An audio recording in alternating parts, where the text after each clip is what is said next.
This right here, this right here, the smartphone, the smartphone is one of the greatest destabilizers of society and culture.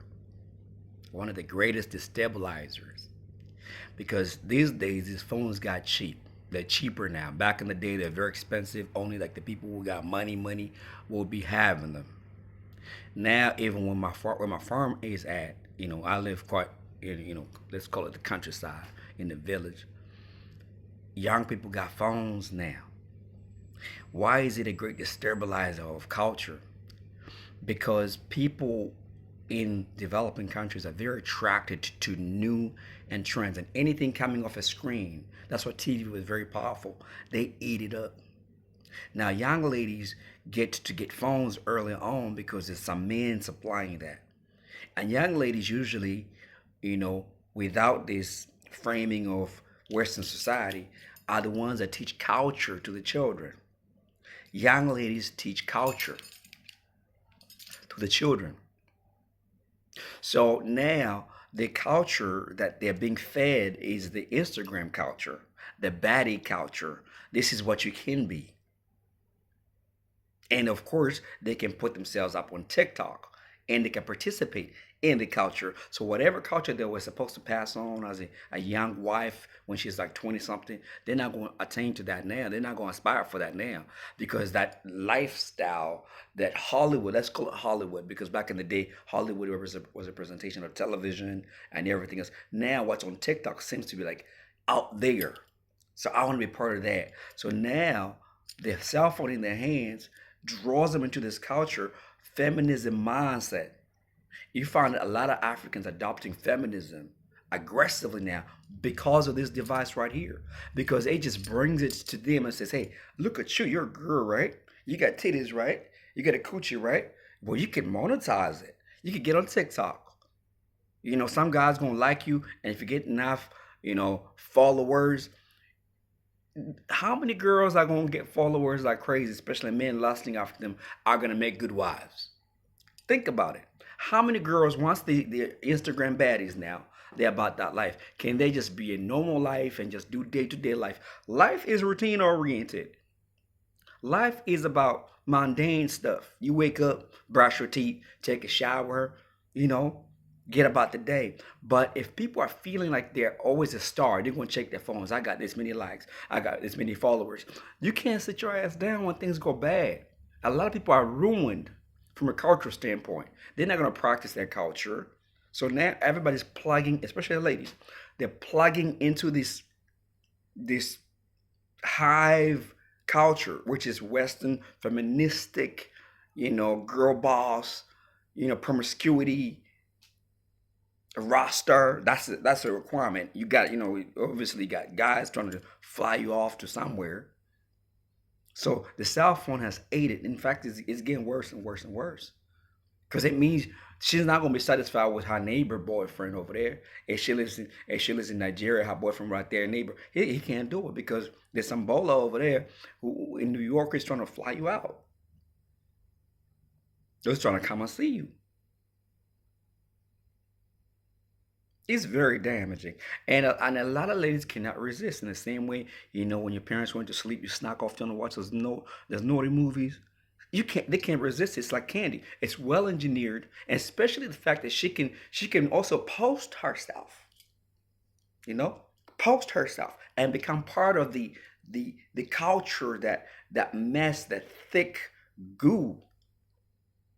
It's done a whole lot of damage, and it's doing way more now because a lot of people say, "Hey, you can monetize yourself," and it's also made women very, very high and mighty because I don't need your money. I'm an influencer, and it's very easy. I noticed this. A girl, all she has to do is take a simple photo or how booty shaking, whatever, and guys be on it, and even girls support it. You may find a guy doing like he could play many instruments, doing all kinds of amazing things, and he's not gonna get the same kind of traction on social media. It's kind of like the age of social media bossing. Girls get more play. Girl channels can grow.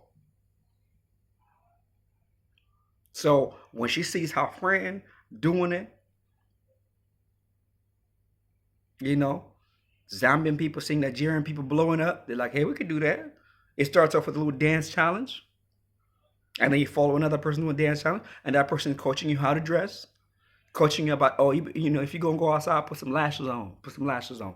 Before she was good, she was happy with herself. In her culture, she was doing it. She just put some Vaseline in her hair, and that's what she needed. But now I better get some lashes. So she gonna have to find a man that's gonna get some lashes. Well, her little friends, or our 18-year-old friends, that don't got that kind of money. So she will find a big blesser, Mr. Big Buyer, Mr. Boss Man. All that because the phone has just arrived. Now she's got that phone in her hand. And the problem with that is that now you got them lashes. Now you're gonna need the hair to go with it. Now you got the hair. Now you're gonna need the heels to go with it. Or sandals or perks, whatever it is. Now your little bodycon suit to go with it. Your little slut outfit to go with it. And before you know it, that's the woman or the young lady that was supposed to help pass on culture and tradition. It's not going to happen now. She subscribes now to a different culture, a new culture of Westernism. That's why I'll touch on this part, the whole concept of pastor bros. As you move around, don't think this girl's be innocent. I advocate for moving around because you want to find somebody that resonates with you. But to think that, yeah, they have more culture over there, yeah, they're more tradition over there.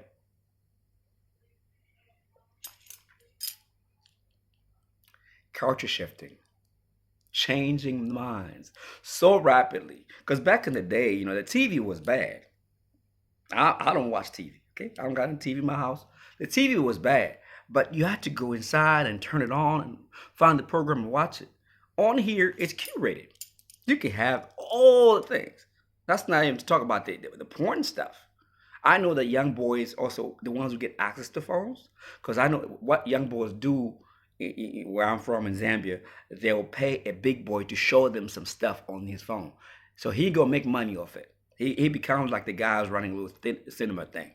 So he'll bring out his phone and he'll show the young boys some corn, whatever.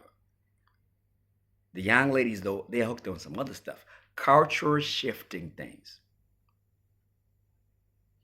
So now all these young ladies in rural, village, Africa, remote, are now, their culture is now stinky. I don't like my culture. They don't do nothing. Now lashes, that's where it's at.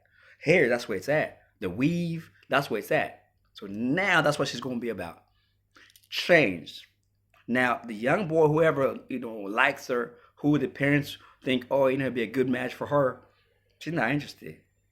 So the problems that we're experiencing in the West, they're gonna come in Africa too, and I use Africa as an example. It's in Asia too, because the culture is shifted. This phone thing has shifted culture. People do not like the culture that they live in. So even if a man wants to, let's say I'm Zambian, let's say currently right now I'm in Australia. I'm like, let me bring somebody over. They already can't wait to feel and touch the things that they saw on Instagram, not knowing that life is just regular, right? You're like, oh man, she's different. She's simple. She's simple and humble because her environment is like that. Our culture is like that. But she's already plugged into the subculture, and that's what she desires. And then the sad part is wealthy parents in Africa, this is the ugly part, they tend to not make it important for the children to learn their culture. They see the Western thing as an advancement. You are advanced when you speak English very well. So if you speak your own language, some parents even stop their children from speaking their own language in Africa. Oh, you speak more English. Speak more English. So already, so when she gets her phone now, she wants to be the best at it, and dudes be hollering at her over the phone, and she posting TikTok and she being liked. Within a short space of time, you got people that don't love God. God is just, people be saying God theory. I laugh at that. Most ladies, I won't do a video on that actually. Culture shift, and people don't see the damage. It's very, very aggressive. It's like an avalanche. It's very aggressive. She wants to be online like that. And the fact that she can post herself up on Facebook and make money off it, and on TikTok and get the attention currency thing, people liking her every day. Her head is so gassed up. She's no longer a 10. She's 1,000. And guys be just like, hey, I like you. Hey, good morning, beautiful queen, my queen, and everything else. And now you can't touch her. Nobody can touch her. And do you think that girl gonna settle down at some point and just be sitting down with one man and be faithful? I said in the peace, love, and blessings.